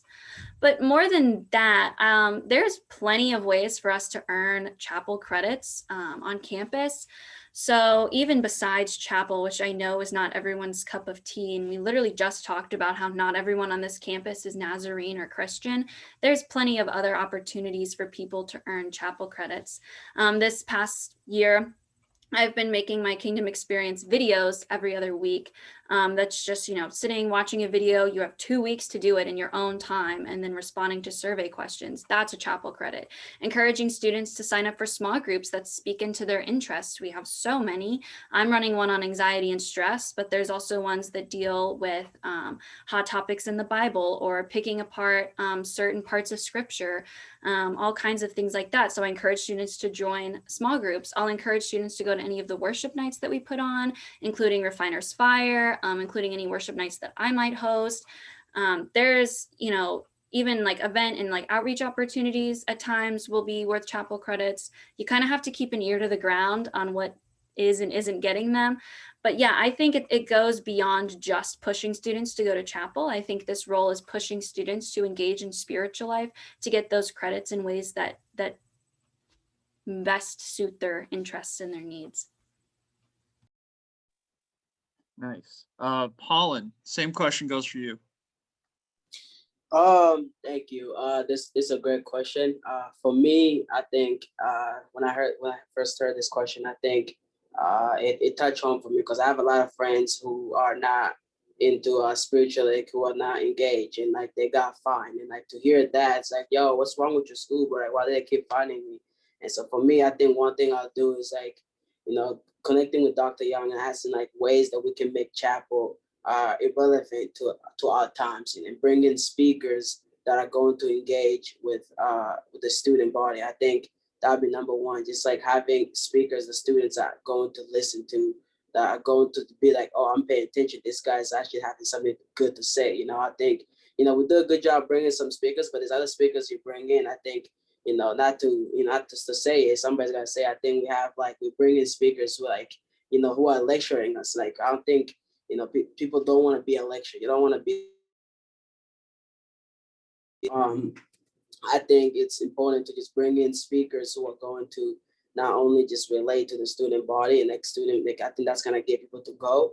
And I think just like Julia said, different opportunities. For example, like I'm a part of late night. If you come to late night, we have this this new thing that we did where we bring the lights down and we have just dark lights in the room, and that gives people an opportunity. Like, hey, nobody's gonna see you.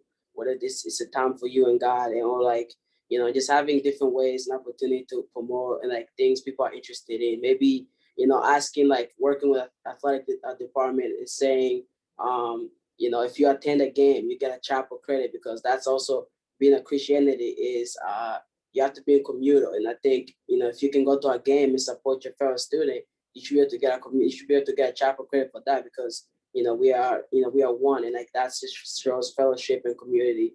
And so that's different ways that I think that can get students to be excited to just not only feel like they don't have to go sit in chapel, but you can also do different things and you still get a chapel credit. Cool. Yeah, no, I like that. Echo, bit of an echo there. Cool. So we're going to go and transition to the next question. We're going to try to get these in. A personal hero of mine, Bree Taylor, actually asked a question. And Sarah, you're going to start this one off for us. For spiritual life people in general, how have you already reached beyond your traditional circles to build community without the title of spiritual director? Thanks, Bree, wherever you are. Yeah, I think that for me personally, I've never been one for circles. So I try as hard as I can in the way that I live my life to not, I guess, cling to one place or one group of people. And I think that's something that I am really have been intentional about for quite some time. I also think that it's extremely important that, this title, I'm going to be honest, doesn't really mean the world to me.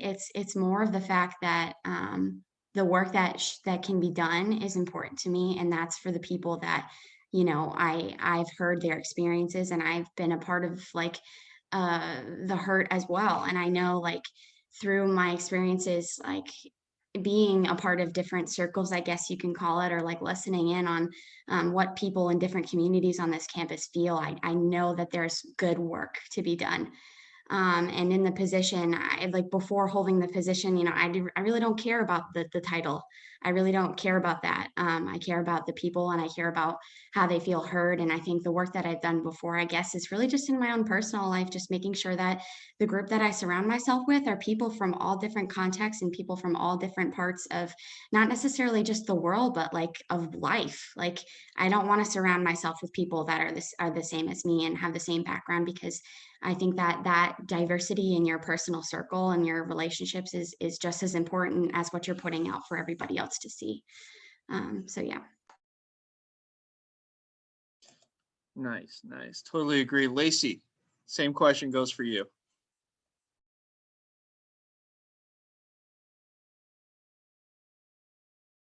Yes. I'm sorry, my mic wasn't working for a second. Can you either repeat the question? I want to make sure I answer it correctly. Yeah, sure. So for spiritual life people in general, how have you already reached beyond your traditional circles to build community without the title of spiritual director? Yeah, again, I would just say, again, what Sarah said, coming to ENC, I think, how we have this term friend group, it definitely has been something that doesn't always sit easy with me, because again, if we're being intentional about loving others, we may have people we are closer to, but when we talk about friend groups, if we want to be everyone's friend, it's hard to say, oh, this is my friend group, and we isolate other people. I think if anything this semester, I have realized how much I've grown in finding and meeting amazing people who literally come from all walks of different race, gender, ethnicities, cultures, and their backgrounds, and how I have learned so much from them. And if I think, okay, this is just going to go back to God and Jesus and the Bible, and he walked with all people. He walked with every single kind of person, and no matter what that was. And if I'm trying to have this be my entire purpose and serving on this, again, like the position itself is not what I want. Like Sarah said, I'm just passionate about loving people. And even if I don't get it, I will not do anything I haven't done already. So it's about meeting people where they're at, loving all walks of people and their journeys, their faiths, and just championing them there. And I encourage that for everybody. I've learned so much from individuals, and encourage that on this campus, that we can't share all of who God is if we don't have every kind of person from gender, race, and ethnicity. We can't share the gospel and who God's created us to be. All right, good. Once again want to thank Bree Taylor for that incredible question. This will be, unfortunately, our last question, but if you guys, I know because there are some still popping up even as we speak. If you guys have any questions, feel free to reach out to these guys. I'm sure you'll see them around tomorrow. They all have, they're all on social media. They all have emails. Everything's also up on the Veritas. So just feel free to reach out to them at any time. The final question is going to be, we're going to start it off with Nate on this one. And that is, in this role, how do you plan on being an ally to the LGBTQ plus community on campus, a group that in the past has been hurt by the Spiritual Development Department at ENC? Yeah, let me start off by saying this is a super sensitive and hard topic for people to talk about sometimes, because some people seem to think that faith doesn't apply to some people and religion isn't incorporative of some people, and it hurts a lot. And I know people are sick of apologies, so this is an apology, but like, take it however you need it. I'm sorry. But as far as somebody who has numerous people in their lives, important people in their lives who are part of that community, I try to see it as a way of just being there and being present. There are struggles that they go through that I have not had to and probably won't have to. And I'm cognizant of that. And when communicating and having conversations with them, the only thing I'm trying to do is be there and be present and listen. And the goal of being oriented and the way you want to be is you want to be loved. It doesn't matter. You want to be loved. And something that I find really passionate about myself is that I really, really want to just love. And I find it really easy to have conversations with people when all you want to do is encourage and lift them up. And that's something that I try to do the best I can. And if I don't do that all the time, I apologize. It's a work in progress, but it's something that I really work on myself, and I really try to be there for other people and encourage. And it's a really hard topic to cover when you're talking about the community of LGBTQ plus, and especially on this campus where we have these deep rooted Christian traditions that tend to mesh and make things really hard, and they aren't always in harmony. Well, the only thing I can say is I just want to be there to love and to listen. And if there's anything that I can do to make it easier for you to listen to you, to put those into practice, and it's on this position, I would love to do that. Really quick though, the other question is really, really good. And I agree. I think any of the five of us, any of the four of them would be incredible at this job.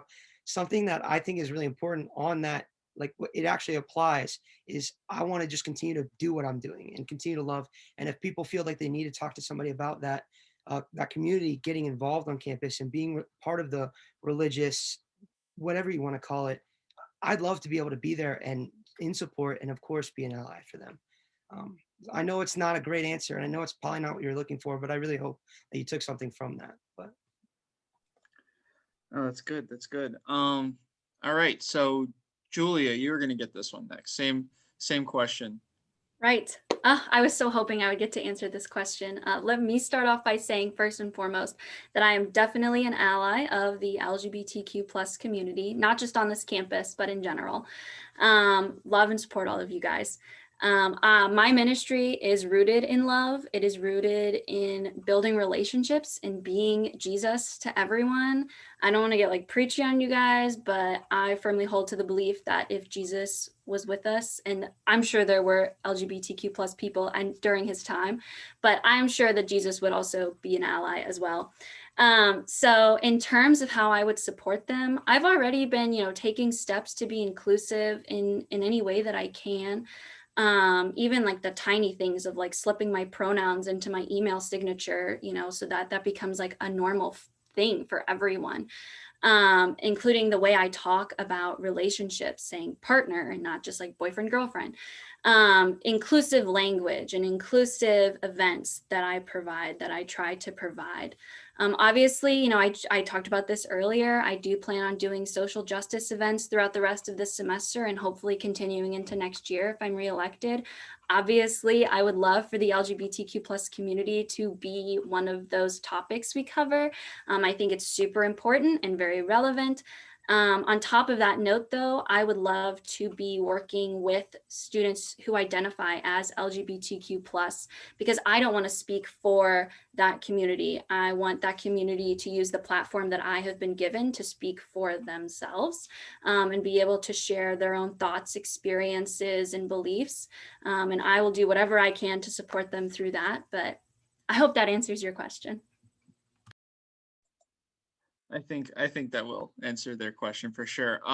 And Paulin, you are going to be the last one who will receive this question as far as it being even. So go on ahead and yeah, go ahead.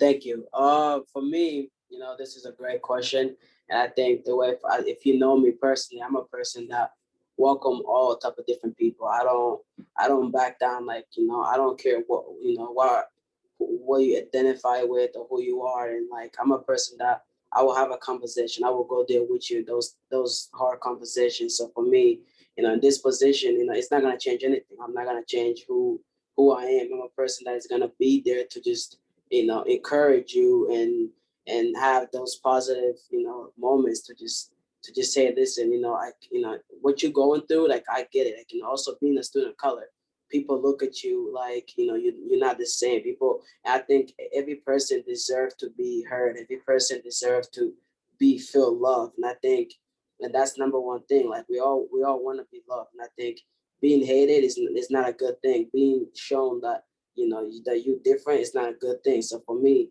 I'm a person like, hey, I'm gonna go there with you. Like if you want to have this conversation, we're gonna have it. And like I don't want to, this world, being an alliance to, for them. Like I don't want to be that. I want to be the person that's gonna walk with you to what you're going through. I want to be next to you. Like if you need me, like I'm there. Like it's not, we in this fight together. It's like it's not.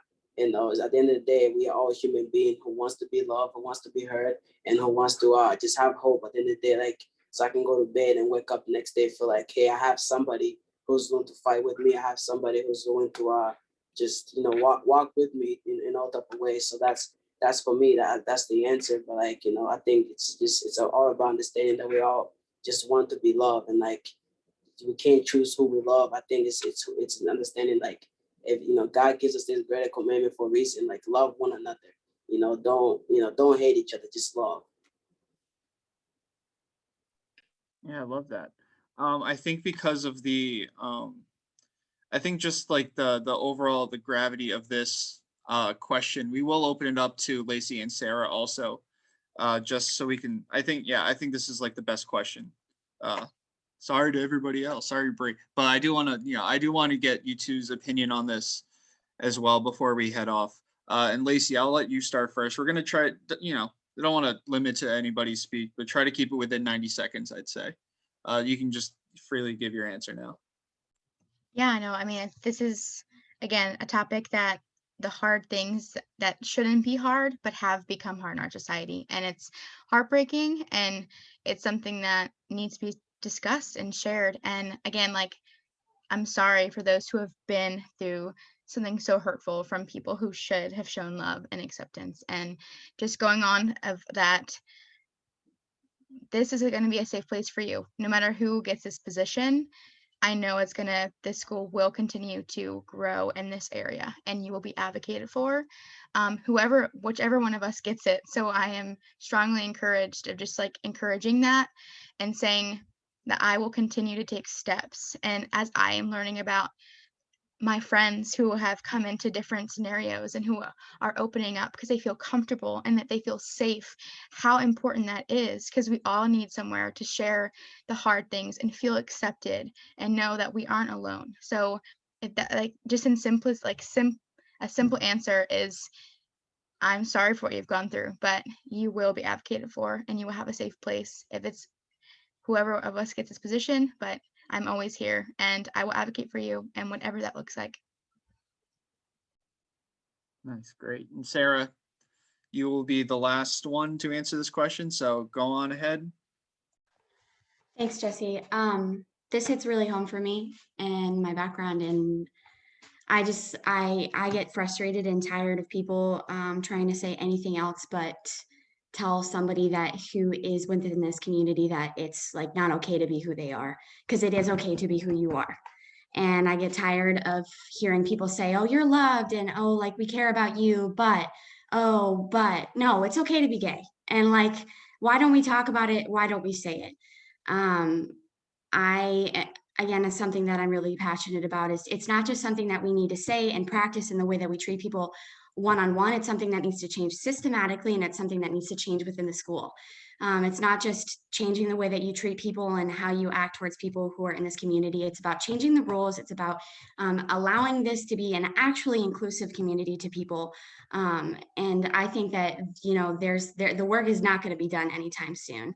And it goes beyond, you know, saying that you care about people and saying that you love people, which is awesome. Yes, we love people and we can say that, but there, for people who have been hurt and frustrated by the church's response to their community, it is not enough. And it goes to the same with issues of race. It goes to the same with issues, a lot of things. It's not enough to just say it. You have to show systematically how you can change and how we can make this a community that tells people that it is okay to be exactly who they are.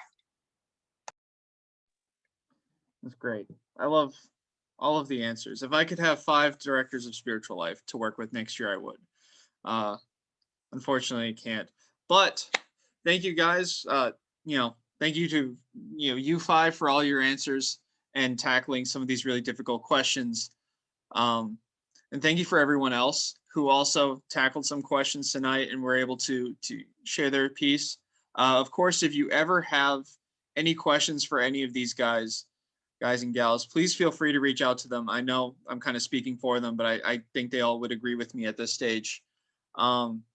Just please, reach out if you have concerns, and even bring them to the current, group of exec right now. Why wait till next semester? Let's get these things started now. I am being reminded Black Trivia Night is starting right now. If you want, check the ENC Community Life Instagram page. You can go over to that.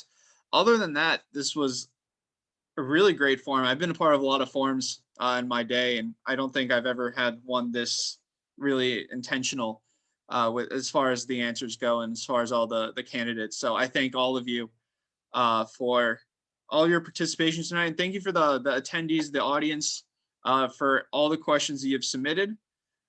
Just a reminder that primaries for these 5 specifically will be out tomorrow at 7 a.m. Check your emails, check your spams, check your clutter, check anywhere else that emails might hide, because we do want to hear your opinions on who you guys want to move on to the final voting, which comes Friday. So also Friday, 7 a.m., same exact thing. Check your emails. The ballots for all 7 categories will be live, and you can vote there who you want to represent you during the 2021 to 2022 calendar year. It's so important, guys, and I thank you all for your committedness to just being a well-informed student body. It's great. We had more attendees than panelists, which is something that haven't seen sometimes during certain years, and that's great. So thank you all for coming out. This will conclude the forum tonight.